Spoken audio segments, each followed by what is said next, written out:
certainly thought that this would work great. And we talked about it at the time in our preseason predictions and all that. Like, I was pretty high on the Magic and this version of this team. And I think even knowing what we know now, that architecture was worth like a good, honest try. Hoping that everyone could stay healthy. Clearly, they have not. Getting the kind of shooter they've never had in Bane, who started slow, but has finally been kind of picking up and finding his stroke again. The Magic aren't good. They're having kind of a disaster season, I think, in a lot of respects. But to me, like, Desmond Bane isn't really the problem there.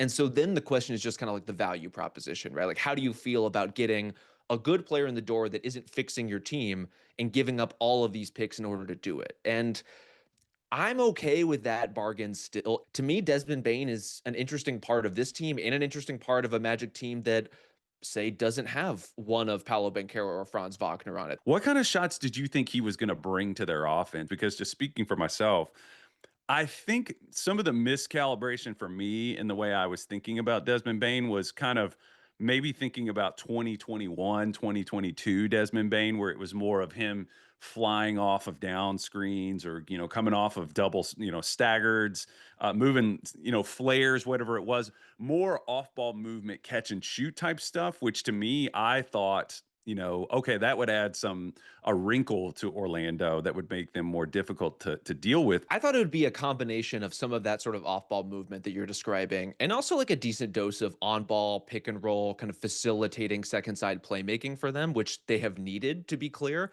It was kind of like a way to square both of their biggest limitations. Like, they needed the shooter, but they also needed someone who could handle the ball, who was a threat to pull up.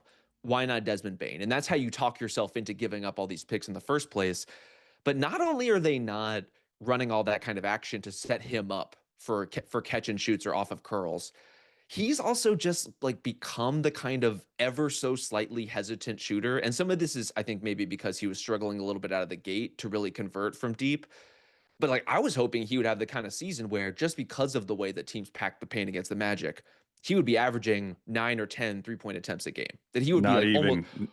I mean, we're in a totally different universe. We've gone the other way. But this team is still set up to be pretty good for the near-term future. And so long as that is the case, and so long as they continue to make moves, like, to me, maybe the worst timeline is the one in which they do absolutely nothing at all and take no lesson at all from this season. It's interesting because you're talking about that.